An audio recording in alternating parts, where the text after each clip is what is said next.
Hi, nerds. I have some comics to show you. They're not worth much. I don't even have a full run. They're from the late 80s to early 90s, and they're not terribly significant.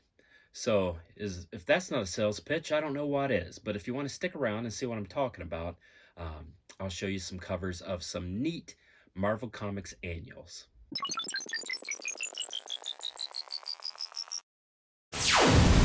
Alright, if you stuck around, then you're a true comics fan, because this is not going to be one of those, hey, I'm unboxing 10 grand worth of CGC comics. This is just old-fashioned, cool comics from the days of yesteryear. So, in the late 80s, early 90s, well, let's back up to the mid-90s and stuff like Secret War, right? So, those were like the first crossovers. Crossovers were getting going, but they weren't the sort of thing where it's like, oh, we're going to take over the entire line and have a gazillion variant covers. And I think everyone, even if you're a super fan of modern comics, are like, yeah, things got a little out of hand.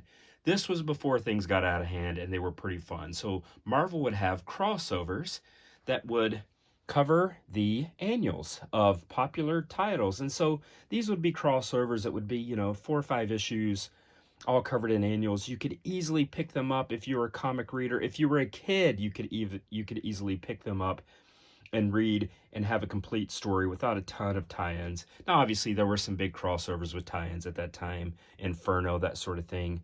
But this, I think we can all agree, was a more innocent time. And this is one of those crossovers, the Evolutionary War. This is pretty neat, and it's pretty significant because the High Evolutionary is going to appear in the MCU very, very soon in Guardians of the Galaxy Volume 3. He's going to be the villain. And so the High Evolutionary is a long-time Marvel villain that he monkeys with genetics, and he does evolutionary experiments and building super genetic soldiers and creatures and beings, and Rocket Raccoon is a great example. And then this was a crossover that featured the High Evolutionary. It was really great. I really enjoyed it as a kid.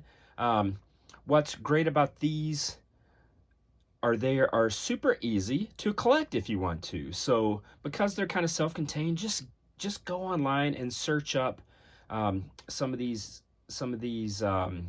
reading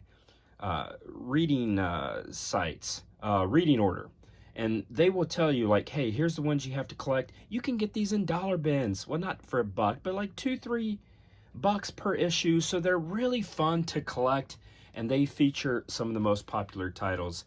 This is the Evolutionary War, and I couldn't be bothered I have the full run, but I couldn't be bothered to get into those boxes and pull out the others. So I showed you a couple. Here's another one that is significant because Kang is going to appear very soon in, well, he's already appeared in the MCU, but he's going to be the big Thanos bad sort of guy. So very significant. Thor, good luck. Here's another one. I don't know if Korvac will ever appear in the MCU, but Korvac is a long time, interesting Marvel character. This is the Fantastic Four co-starring the Guardians of the Galaxy. This is the old school Guardians of the Galaxy, not the MCU version that happened in Annihilation, but Thor. And so you can see these annuals had this little storyline. It was contained. It was really, frankly, a lot of fun. And I miss the time when you could just collect comics this way. The Hero Killers, I have not read. I have not read the Hero Killers. This came out in the early 90s. I had discovered girls at that time, so I was not buying comic books. But I think I'm going to collect this one to read it, and I'm pretty excited about that because it, obviously Spider-Man, but it has the New Warriors, and New Warriors, the 90s series, issues 1 through 25. I think is one of the best little comic runs in all of comics. It's so entertaining and good. So I'm going to collect that. I do not have the complete. I'm going to collect it and read that for my enjoyment. So here's the big one we need to talk about, Atlantis Attacks. I have written about this extensively on nerdsonearth.com. Obviously, Atlantis attacking was a big storyline, was the storyline of Wakanda Forever. So it's in the MCU. There is Namor as he appears in the comics, not the Namor as from the MCU. This is an iconic cover because it's just super fun. This was the cover that's on the omnibus that collects Atlantis Attacks. Atlantis Attacks was one of the largest of these type of crossovers. I think it was 12 issues. It was a little sprawling. It was kind of like a Netflix television show of nowadays, where there's just a little too much padding in the middle, and the 12 could have been cut down to 6, right? And so it got a little bit off the rails, but it was overall, by and large, a very solid series, crossover. And so if I was going to collect anyone, I would do Atlantis Attacks. It's a little harder because of the 12 issues, but it is absolutely worth it. Again, it is in the annual, so it has that perfect bound. I think you can see perfect bound means it has a spine. It's not, they're a little longer than 64 pages of an annual. So it's a lot of story. And what's interesting about Atlantis Attacks is the Serpent God set, which is very significant because each of these has a backup feature that talks about the Serpent Crown. The Serpent Crown is a very important and long-standing artifact in the Marvel Universe. Kind of a MacGuffin like the Infinity Stones are. So if you think about a powerful artifact like the Infinity Stones, the Serpent Crown is analogous to that, in that it's incredibly powerful.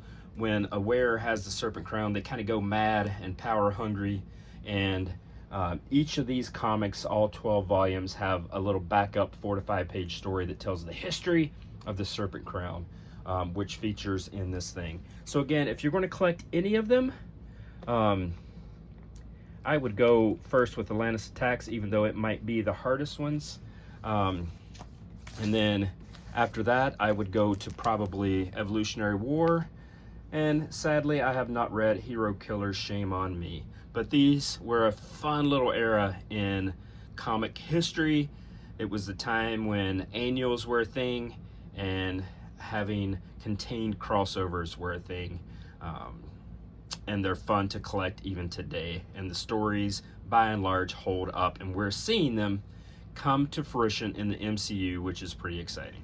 Well, nerds, I didn't have a $1,000 CGC unboxing for you. Shame on me. It was just some old school comics. I hope you enjoyed it.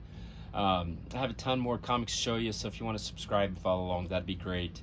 I will warn you, I'm going to mix in some D&D, some old school Marvel magazines coming up, Conan, that sort of thing, because that's the stuff I love, and I think it's super interesting. And if you are interested yourself, follow along, and thanks for watching. All right, take care. Bye.